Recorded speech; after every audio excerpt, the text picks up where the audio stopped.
विजय जी, क्या ये सोच का प्रतिफलन है वाकई में, या ये प्रधानमंत्री की अपनी सोच है और प्रधानमंत्री एक खास तरीके से देश को संदेश देना चाहते हैं कि देखिए 10 साल तक मैं देश का प्रधानमंत्री रहा, मैंने बहुत कुछ बदला है और बहुत सारे लोगों को लगता है उन्होंने बदला, इसमें कुछ भी गलत बात है। हर प्रधानमंत्री अपनी उपलब्धियों के बारे में चर्चा करता है, अपने भविष्य की रणनीति के बारे में चर्चा करता है, लेकिन अभी से ये अनाउंस कर देना कि मैं आ रहा हूं, क्या आपको नहीं लगता कहीं कुछ थोड़ा सा लक्ष्मण रेखा वो क्रॉस कर रहे हैं?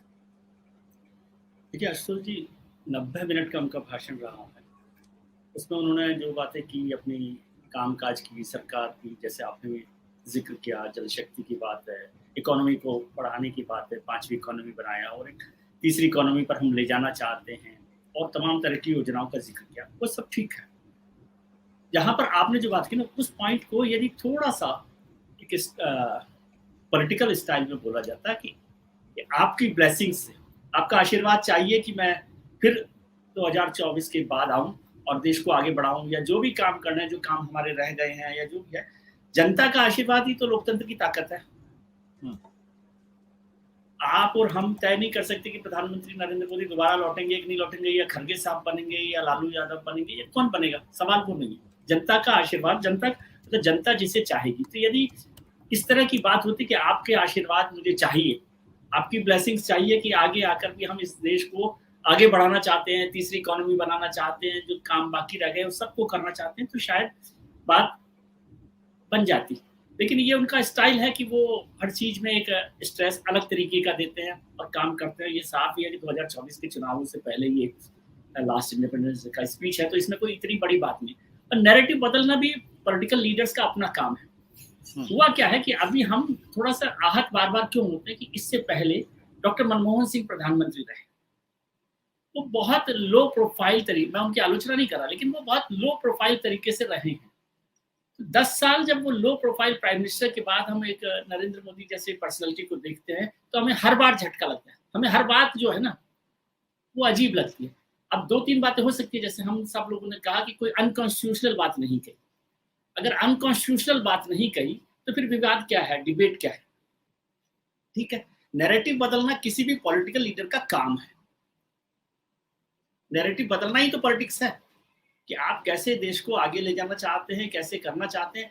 वो पसंद है नहीं पसंद है ये अलग इशू हो सकता है, लेकिन मुझे एक जो इलेक्शन स्पीच में मुझे जो थोड़ी सी अजीब बात लगी या जो मुझे कम पसंद आई, वो थी जैसे परिवारवाद का जिक्र कर रहा इस पूरे भाषण में। हालांकि अभी 9 अगस्त को ही उन्होंने वो नारा दिया था क्विट इंडिया का, जिसमें करप्शन और अपीजमेंट और इसकी एमनेस्टी की बात की थी। तो आज उस पर बात करना उस तरह से वो ज्यादा पॉलिटिकल मुझे लग रहा था कि उस तरह से बात नहीं करनी चाहिए। लेकिन जितनी अपनी ताकत है, अपनी जो उनके कामकाज है, उसकी चर्चा उन्होंने की है। और आज जैसे राजेश जी ने भी जिक्र किया कि आज उन्होंने कोई अनाउंसमेंट नहीं की। अगर वो अनाउंसमेंट करते तो हम लोग नाराज होते कि ये देखिए 2024 का चुनाव भाषण बना दिया। ठीक है, हालांकि उन्होंने एक बड़ी योजना की घोषणा की है, विश्वकर्मा योजना की, जो इम्पोर्टेंट है। और वो उसमें एक और जोड़ है कि वो प्रधानमंत्री जी का जब जन्मदिन होगा उसके आसपास होगी विश्वकर्मा योजना की शुरुआत। विजय जी, आपको ध्यान होगा कि राजीव गांधी जब प्राइम मिनिस्टर बने थे तो उन्होंने लाल किले की प्राचीर से 2 अकॉर्ड्स का ऐलान किया था। जहां तक मुझे ध्यान पड़ रहा है, मैं तो यूनिवर्सिटी में था और उतना मुझे ध्यान नहीं था, लेकिन मुझे ध्यान पड़ता है कि उन्होंने किया था। तो ऐसा नहीं कि प्रधानमंत्री जो है लाल किले की प्राचीर से किसी नई योजना का ऐलान नहीं करते हैं, ऐलान करते हैं, और उसमें कोई दिक्कत गलत वाली बात नहीं। मेरा कहना यह है कि जो उस ओकेजन की, जो उस मौके की, उस अवसर की जो पवित्रता है वो बरकरार रहे। कि आप नैरेटिव सेट करिए, नैरेटिव बदलिए। राजनीति तो हम हर 365 दिन करते हैं, हर नेता करता है। जरूरी है कि 15 अगस्त 26 जनवरी को भी हम राजनीति करें, उस वक्त भी हम लोगों से वोट मांगे। यहाँ पर मेरी आपत्ति, व्यक्तिगत तौर पर मेरी आपत्ति यहाँ पर आकर रुक जाती है। विजय जी, मैंने इसी बात का जिक्र किया ना कि यदि वो इस बात को इस तरह से नहीं बोलते, ये बोलते तो भी चल जाता कि अगला जब मौका मिलेगा, यदि आप आशीर्वाद देंगे, आपका आदेश होगा, ये जो भी जिस तरह की जुबान होती है वो करा जाए। लेकिन वो प्रधानमंत्री जी के स्टाइल है अपना कि वो उसी तरह से काम करते हैं। हालांकि इसको यदि हम डेमोक्रेटिक सिस्टम में देखें, जो राजेश जी ने भी जिक्र किया कि हम पार्लियामेंट्री सिस्टम में चलते हैं, तो प्राइम मिनिस्टर जनता बनाएगी कि नहीं बनाएगी वो तो अलग इशू है। अभी तो हम जिस सिस्टम में है उसमें पार्टी डिसाइड करती है ना कि उनका लीडर कौन होगा। बिल्कुल। सभा ये प्रधानमंत्री तो ये सिस्टम बिल्कुल। सवा जब प्रधानमंत्री इस तरीके की बात करते हैं तो क्या लगता है, क्या प्राइम मिनिस्टर को कहीं 2024 को लेके उनके मन में कोई संकोच है, कहीं किसी तरीके की कोई दुविधा है? क्योंकि आप बार बार क्यों याद दिलाना चाहते मैं ही आऊंगा, यानी एक तरीके से आप नैरेटिव बनाना चाहते हैं कि मैं तो जीत रहा हूं, मैं तो जीत रहा हूं, मैं तो जीत, ये कहने की जरूरत कब पड़ती है, क्यों पड़ती है और क्यों पड़ रही है आज की तारीख में? आशुतोष, मैं काफी महीनों से दिल्ली से बाहर थी, महाराष्ट्र में थी, उससे पहले हिमाचल, बाढ़ से पहले थी। हर जगह मुझे लगा इनके नंबर कम हो रहे हैं। आप दिल्ली से दूर जाइए, उत्तर प्रदेश में नहीं लगता, मैं पूरी तरह मानती हूँ। हर जगह आप हेड्स आउट, नंबर कम हो रहे हैं। लेकिन वो अलग बात है, कोई भी हम में से कोई भी हर सीट का अंदाजा नहीं लगा सकता। लेकिन जिस तरह प्रधानमंत्री ने संसद में अपना भाषण किया और आज जो किया, तो वो बार बार यही कह रहे हैं कि मैं आऊंगा, मैं आऊंगा, मैं आऊंगा। अब मैं इसके पीछे सोच, सबसे पहले तो मैं कहूंगी कि जो राजेश महापात्रा ने कहा वो आउटस्टैंडिंग फिलोसॉफिकल लेवल से उन्होंने एक बात बताई। मुझे बहुत उनका जो पॉइंट था बहुत ही आउटस्टैंडिंग लगा। लेकिन मैं एक और चीज कहना चाह रही हूँ, हम मुल्क के हालात क्या है, आज क्या है। सोचिए, दिल्ली में लाल किले से वो स्पीच दे रहे हैं, हरियाणा में क्या हो रहा है, लोगों को निकाला जा रहा है अपने गांव से, बिजनेस बंद हो गई है, गुड़गांव में हो रहा है, हम जानते भी हैं कुछ लोग जो अपना सामान बोरी बिस्तर बांध के निकल रहे हैं। कोई भी मरहम तो हमारे प्रधानमंत्री उससे उम्मीद नहीं कर सकते। और उन्होंने ये कह दिया कि 1000 साल की गुलामी की बात उन्होंने फिर से कह दी। एक वो मणिपुर में क्या हो रहा है हम वो भी जानते हैं, वहां तो असम राइफल्स और पुलिस के बीच तक तनाव पहुंच गया है, इतना लेवल। लेकिन वहां भी हमारे भाजपा के लीडरान नहीं समझते कि सरकार को बदलना चाहिए, क्योंकि ये उम्मीद है कि कुकी वुकी सब भाग दौड़ के कहीं 2 सीटें निकाल ले, यही है अंदाजा। हेमंत बिस्वा शर्मा तो ये कहते भी हैं, चाहे कुछ भी हो मणिपुर की 2 सीटें तो भाजपा ही जीतेगी। ये है हालात। अब उसके ऊपर 7.5% इन्फ्लेशन, सोचिए आप। हाँ, कमाल पे कमाल। और हमारे प्रधानमंत्री वाह कहते हैं, वाह मोदी जी ने ये किया, अपने बारे में कहते हैं, थर्ड पर्सन में बात करते हैं। और ये क्यों करते हैं? उनको ये कॉन्फिडेंस है, ये नहीं कि वो पॉपुलर वोट जीतेंगे।